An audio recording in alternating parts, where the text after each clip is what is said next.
Afin d'élaborer votre USP ou votre offre irrésistible, il y a 6 étapes essentielles qu'il faudra absolument respecter. Le processus que vous allez découvrir va vous permettre de construire n'importe quel nouveau business partout sur la planète Terre.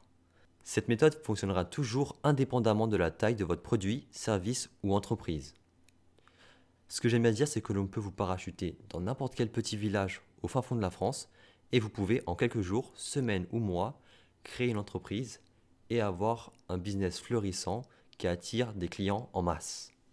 Donc la première étape dans l'élaboration de votre offre irrésistible, c'est de choisir votre acheteur. Ensuite, vous devez choisir ce que vous vendez, votre angle unique, y apporter une promesse négative, annoncer un délai à votre prospect et enfin présenter une condition sinon qui sert de garantie dans le cas rare où vous ne pourriez pas apporter de résultat à votre client. Donc la première étape, c'est de choisir votre acheteur. Est-ce que vous ciblez un public particulier? Est-ce que vous ciblez un problème particulier? Ou alors est-ce que vous ciblez une niche spécifique? La deuxième étape, choisissez ce que vous vendez. Est-ce que vous vous vendez vous-même? Est-ce que vous vendez votre produit? Ou alors est-ce que vous vendez votre service? Ou une combinaison des trois?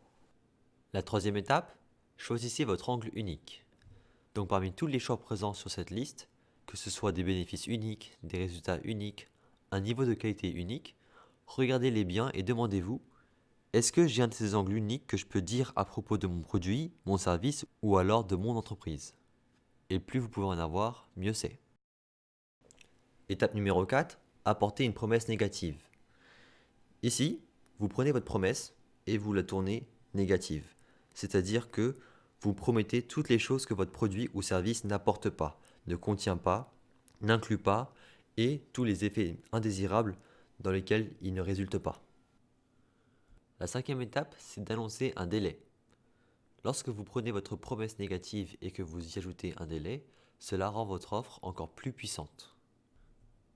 Enfin, il y a la condition sinon, qui est très simple, ça peut être nous vous rembourserons, nous remplacerons, nous recommencerons ou nous referons. Ou, encore une fois, une combinaison de ces quatre-là.